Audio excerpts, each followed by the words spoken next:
तो चलिए अब हम देखते हैं एक्सरसाइज 1.1।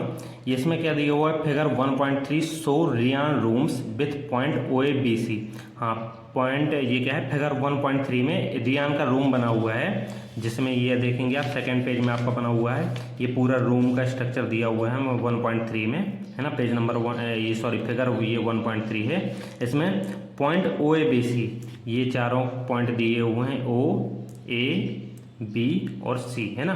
ये चारों कोने पे मतलब चारों वर्टेक्स पे हमें 4 पॉइंट दिए हुए हैं। O A B C marking at corner, हाँ मतलब कॉर्नर में, ठीक है। The X axis and Y axis are marked in the figure, point O is the origin. हाँ, ये हमारा एक्स एक्सिस है, जो मैं आपको पहले भी बता चुका हूँ कि जो ये हमारी हॉरिजॉन्टल लाइन है, ये क्या दिया हुआ, हमारा एक्स एक्सिस दिया हुआ है, और ये हमारी जो वर्टिकल लाइन है ये हमें क्या दिया हुआ है, वाई एक्सिस दिया हुआ है, ठीक है। ये हमें इतना दिया हुआ है, और हाँ साथ ही point O is the origin, और पॉइंट ओ क्या दिया हुआ है, ओरिजिन। ये मैंने आपको ये भी पहले से बताया था कि जहाँ से हमारा शुरू होता है एक्सिस, उस पॉइंट को हम क्या बोलते हैं, ओरिजिन बोलते हैं। और ओरिजिन के हमारे कोऑर्डिनेट क्या होते हैं, 0 0, है ना। ऑर्डिनेट में x की वैल्यू और y की वैल्यू क्या होती है हमारी, 0 0। तो ये हमारा ओरिजिन हो गया। अब चलिए हम सेकंड पेज में हमारे कुछ क्वेश्चन दिए हैं, इस पेज को हम अगले पेज में चलते हैं। तो दोस्तों हम अगले पेज में आ चुके हैं, पेज नंबर 5 में। तो इसमें दोस्तों आप देखेंगे ये क्वेश्चन, और इन क्वेश्चन के आंसर हमें जो ये रियान का रूम दिया हुआ है, इसी रूम को देखते हुए देना है, ठीक है। तो फर्स्ट क्वेश्चन हम देखते हैं, if D1R1 represent the door of the Riyan room. हाँ, जो ये D1R1 है, देखिए आप फिगर में देखेंगे तो आपको D1 दिखाई देगा, यहाँ पे ये D1 दिखाई दे रहा है, और ये R1 दिखाई दे रहा है ना। तो D1R1 हमारा क्या है, रियान के रूम में ये डोर है ना। D1R1 क्या है, डोर है, ठीक है। How far is the door from the left wall. Left wall जो हमारी लेफ्ट में जो वॉल बनी हुई है, लेफ्ट में हमारा मतलब जो एक्स एक्सिस है ना, इसको हम मान लेंगे लेफ्ट वॉल, है ना, और मतलब लेफ्ट में जो दीवार है, ठीक है। और ये हमारी हो जाएगी, यदि आप फिगर को देखेंगे, राइट वॉल मतलब राइट में जो दीवार बनी हुई है ना। तो इसमें हमें उनने पूछा है कि how far is the door from the left wall से कितना दूर है हमारा। तो हम लेफ्ट वॉल में हम ओरिजिन से ही शुरू करेंगे, ओरिजिन से शुरू करेंगे हम, तो 0 से शुरू करेंगे आप, 0 1 2 3 4 5 6 7 8 9, सॉरी 8 में हमारा D1 है। तो हमारा लेफ्ट वॉल से ही कितनी दूर है हमारा दरवाज़ा, D1 मतलब 8 मतलब 8 सेंटीमीटर, इसमें यूनिट तो नहीं दी है सेंटीमीटर की मीटर, पर हमारा 8 दूर है ना। एक्स एक्सिस से हमारा कितना है, वाई एक्सिस मतलब लेफ्ट वॉल से हमारा एक्स एक्सिस में है, क्योंकि ये एक्स एक्सिस जो लाइन होती है, तो ये हमारा कितनी दूरी पे, 8 दूरी पे है, ठीक है। इसके आंसर में आप लिख सकते हैं, मैंने आंसर भी आपको लिखे हुए हैं, यदि आप आंसर में नोट करना चाहें तो आप लिख सकते हैं। आंसर का फर्स्ट क्या है, D1R1 डोर जो है हमारा, वो हमारा D1R1 हमारा क्या है, इसको डोर को रिप्रेजेंट करता है ना, ये आपको पता ही है। उसके अलावा कोऑर्डिनेट हमारे D1 के कोऑर्डिनेट क्या हो जाएंगे, कोऑर्डिनेट जैसे कि मैंने आपको बताया था कि हमारे कोऑर्डिनेट क्या हो जाएंगे, D1 के कोऑर्डिनेट हमारे क्या हो जाएंगे, 8 और 0। क्यों, क्योंकि ये हमारा एक्स एक्सिस में है। एक्स एक्सिस में मैंने बताया था कि वाई की वैल्यू हमेशा क्या होती है, 0 होती है। तो एक्स एक्सिस में हमारा 8 डिस्टेंस पे है, और वाई की वैल्यू हमारी क्या हो जाएगी, एक्स एक्सिस, क्योंकि एक्स एक्सिस पे पॉइंट है तो वाई की वैल्यू हमारी 0 होगी। ये मैं आपको बता चुका हूँ पहले भी, और अभी भी आप ध्यान रखेंगे कि एक्स एक्सिस पे यदि आपको कोई पॉइंट हो तो वाई की वैल्यू हमेशा 0 होती है, और पहले हम एक्स की वैल्यू रखते हैं, फिर हम वाई की वैल्यू रखते हैं, ये आपको पता ही है। तो कोऑर्डिनेट D1 के हमारे क्या हो जाएंगे, 8 और 0, एंड R1, यदि R1 के भी आप, क्योंकि हमारा ये पूरा दरवाज़ा है, तो R1 के हमारे क्या हो जाएंगे, 11 से थोड़ा आगे बिल्कुल बीच में, तो 11.5 हो जाएगा। और y की वैल्यू तो हमारी 0 ही होगी, क्योंकि ये एक्स एक्सिस पे है, ठीक है। तो R1 का हमारा क्या हो जाएगा कोऑर्डिनेट, 11.5 और 0। तो इसमें आप आंसर पूरा अच्छे तरह से नोट कर सकते हैं। The door is 8 unit away from the Y axis and 0 unit from the X axis. हाँ, हमारा डोर क्या है, 8 यूनिट दूर है, कहाँ से, वाई एक्सिस से, यहाँ से, और 0 यूनिट दूर है कहाँ से, एक्स एक्सिस से, मतलब एक्स एक्सिस पे ही, उससे तो आगे गए ही नहीं, इसलिए हम 0 लिखेंगे। ये फर्स्ट आप नोट कर लेंगे, वीडियो को पॉज करके आप नोट कर सकते हैं आराम से, है ना। तो अब हम चलेंगे सेकंड क्वेश्चन की ओर। तो सेकंड क्वेश्चन में आएंगे तो हम देखेंगे सेकंड क्वेश्चन में क्या पूछा हुआ है, what are the coordinate of D1। ये बिल्कुल सिंपल क्वेश्चन दिया हुआ है ना, D1 के हमसे कोऑर्डिनेट पूछे हैं, आपको पता ही है D1 के कोऑर्डिनेट हमारे क्या हो जाएंगे, पहले हम x की वैल्यू रखेंगे, तो x कहाँ पे है हमारा, 0 से हमारा 8 डिस्टेंस पे है। D1 देख लेंगे, D1 यहाँ दिया हुआ है ना फिगर में, हमें फिगर 1.3 को देख के ही सारे आंसर देने हैं ना, जो आपकी बुक में ही बना हुआ है क्वेश्चन के जस्ट ऊपर। तो D1 को आप देखेंगे तो यहाँ पे हमारी D1 की दूरी कितनी है, x एक्सिस से 8 है, और y एक्सिस मतलब बिल्कुल ऊपर गया ही नहीं, क्योंकि ऊपर जाएगा जब हमारा ये y एक्सिस, क्योंकि हमारा वर्टिकल लाइन होती है ऊपर की ओर, जब हमारा ऊपर बिल्कुल गया ही नहीं तो हमारा y एक्सिस की वैल्यू हो जाएगी 0 हो जाएगी। ठीक है, हमारा पॉइंट ये कहाँ है, x एक्सिस पे ही है, इसी हॉरिजॉन्टल लाइन पे, इसलिए हमारे D1 के कोऑर्डिनेट क्या हो जाएंगे 8 0।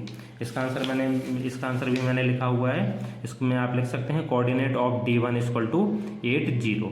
ठीक है, सेकंड हो गया। तो अब हम अगले थर्ड आंसर की ओर चलेंगे।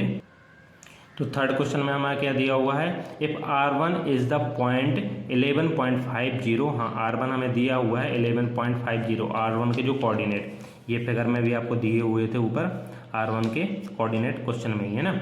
How wide is the door, तो डोर की वाइड कितना वाइड है, मतलब कितना चौड़ा है हमारा डोर। ठीक है, do you think it is a comfortable width of the room, क्या आप सोचते हैं कि ये हमारे रूम के लिए कंफर्टेबल है। तो पहले हम एक एक क्वेश्चन के आंसर निकालेंगे है ना। पहले तो हम ये देख लें कि R1 के जो पॉइंट दिए हुए हैं और हमसे पूछा हुआ है कि हमारा डोर कितना वाइड है। ठीक है, तो सिंपल सा आप क्या करेंगे, आप सीधे 0 से कहाँ तक जाएंगे, R1 तक जाएंगे। ठीक है, और ये 0 से 8 तक जाएंगे। देखिए हमें इतनी जो इसकी चौड़ाई है, इतनी चौड़ा कितनी चौड़ाई है, ये इसकी वैल्यू निकालनी है, किसकी मतलब कितनी डिस्टेंस निकालनी है यहाँ पे हमें, D1 से R1 तक की डिस्टेंस निकालनी है हमें, D1 से लेकर R1 तक की हमें डिस्टेंस निकालनी है। तो इसके लिए हम क्या करेंगे, पूरी लास्ट डिस्टेंस लेंगे। लास्ट डिस्टेंस हमारी कितनी है 11.5, और वहाँ 8 तक की माइनस कर देंगे, मतलब 11.5 से 8 तक हम यहाँ माइनस कर देंगे, तो हमारी इतनी डिस्टेंस बस बची रहेगी है ना। तो 11.5 से यदि आप सिंपल 8 यदि आप माइनस करते हैं तो आपका कितना आ जाएगा, माइनस करके यदि आप देखेंगे तो 11.5 में से 8 माइनस करेंगे तो पॉइंट वाले आपसे माइनस आते होंगे, 8 पॉइंट आप 0 लिख लेंगे है ना। तो इसमें क्योंकि पॉइंट के नीचे पॉइंट आना चाहिए, तो 5 में 0 गई तो 5 बचा, और 11 में 8 गई तो 3 बचा, तो हमारा ये 3.5 आ जाएगा है ना।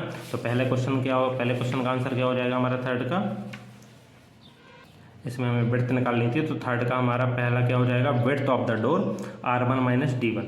R1 में हम D1 माइनस कर देंगे, तो 11.5 में हमने 8 माइनस कर दिया, तो हमारी विड्थ आ गई उसकी, कितना वाइड है वो हमारा डोर 3.5। ठीक है, अब आगे क्या पूछा हुआ है, इसी में हमसे पूछा हुआ है, do you think this is a comfortable width of the room door. ये जो रूम की डोर की विड्थ है, क्या ये कंफर्टेबल है, मतलब किसी व्यक्ति को निकलने के लिए या किसी भी चीज़ को निकलने के लिए, मान लीजिए नॉर्मली रूप से, तो yes this is comfortable width and a person in a wheel chair can easily enter. हाँ, यदि कोई पर्सन व्हील चेयर में भी जाता है तो वो आसानी से इसमें एंटर कर लेगा है ना। If a person in a wheelchair, हाँ जी आगे पूछा हुआ था है ना, if a person is wheelchair want to enter the room will he see able to do easily. हाँ, तो इसमें पूछा भी हुआ था कि क्या एक पर्सन यदि व्हील चेयर में एंटर करना चाहता है रूम में, तो वो कर लेगा ईजिली तरीके से कि नहीं। हाँ, तो दोनों का आंसर ये हो गया, एक तो यस ये कंफर्टेबल है दूरी, और दूसरा जो ये विड्थ है ये क्या है, कंफर्टेबल है, और दूसरा इसमें कोई भी पर्सन जैसे व्हील चेयर में जाना चाहता है तो आसानी से एंटर कर लेगा। ठीक है, तो ये हमारा थर्ड क्वेश्चन हो गया। अब हम आगे चलेंगे फोर्थ क्वेश्चन की ओर। तो फोर्थ क्वेश्चन आप पढ़ेंगे, इफ B1 के हमारे कोऑर्डिनेट दिए हुए हैं, कोऑर्डिनेट आपको पता है x और y की वैल्यू मिला के हमारा कोऑर्डिनेट बनता है। तो B1 के कोऑर्डिनेट दिए हुए हैं हमारे 0 1.5, और B2 के कोऑर्डिनेट क्या दिए हुए हैं 0 और 4। 0 से आप क्या समझते हैं कि x की वैल्यू 0 दी हुई है, मतलब B1 हमारा कहाँ होगा, y एक्सिस पे, क्योंकि y एक्सिस पे यदि हमारा कोई पॉइंट होता है तो वहाँ x की वैल्यू क्या होती है हमारी, x की वैल्यू क्या होती है हमारी 0 होती है। ठीक है, इतना आप में समझ गए होंगे ना, ये बेसिक चीज़ें आप बिल्कुल अपने माइंड में याद ही रखें। Represent the end of the bathroom door, हाँ ये दोनों कोऑर्डिनेट क्या है हमारे, बाथरूम डोर के एंड को रिप्रेजेंट करते हैं, मतलब ये हमारा बाथरूम डोर बना हुआ है y एक्सिस में, मतलब एक पॉइंट यहाँ पे B1 पे है, आगे इनका वैल्यू नहीं दी हुई है अभी हमारे यहाँ पे भी बाथरूम डोर मतलब आगे भी होगी बाथरूम, पर इनने इसके बस पॉइंट y एक्सिस के बस पॉइंट दे दिए हैं, ठीक है। तो B1 हमारा हो जाएगा, B1 हमारा दिया हुआ है और B2 दिया हुआ है। B1 की वैल्यू हमारी क्या दी हुई है, क्वेश्चन में भी हमें 1.5 दी हुई है। हमारे जो B1 के कोऑर्डिनेट क्या थे दिए हुए हैं क्वेश्चन में, 0 और 1.5 है ना। तो 1.5 वाई एक्सेस में B1 का और B2 इसका कोऑर्डिनेट हमें क्या दिया हुआ है, 0 और 4 दिए हुए हैं क्वेश्चन में। तो ये हमारी 4 पे है, मतलब इतनी हमारी चौड़ी है बाथरूम। कितनी चौड़ी है, इतनी चौड़ी, इतनी चौड़ाई ये हमारी बाथरूम की दी हुई है। तो ये हमें चौड़ाई इसकी वैल्यू निकालनी है कि ये कितना चौड़ा है ना, ये इसकी वाइड कितना वाइड है, कितना इसकी विड्थ कितनी है। तो विड्थ में हम सिंपल आप ज़्यादा वाली वैल्यू से ऊपर वाली वैल्यू से ऊपर क्या है 4 में नीचे वाली वैल्यू माइनस करते हैं ना, इतनी माइनस कर दें तो हमारा इतना बचेगा। पूरा यहाँ तक क्या है 4 है, 4 में से आप इतना माइनस कर दें, इतना कितना है हमारा 1.5, तो ये हमारा इतना बचा रहेगा। तो 4 में जैसे ही आप 1.5 माइनस करेंगे तो हमारा कितना बचेगा, किनारे में आप माइनस कर सकते हैं। 4 में हम 1.5 माइनस कर दें, क्योंकि बड़ी वैल्यू हमेशा ऊपर रखते हैं ना, पॉइंट के नीचे पॉइंट रखते हैं। 10 में 5 गई 5 और 3 में 1 गई 2, ठीक है। तो हमारा ये माइनस करने में क्या आ गया, बाथरूम डोर के हमारे B1 और B2 हैं, तो उसमें B1 के हमारे कोऑर्डिनेट दिए हुए हैं, B2 के कोऑर्डिनेट दिए हुए हैं। विड्थ निकालने के लिए हमने y की वैल्यू क्या कर दी, 1.4 में से 1.5 क्या कर दिया, माइनस कर दिया।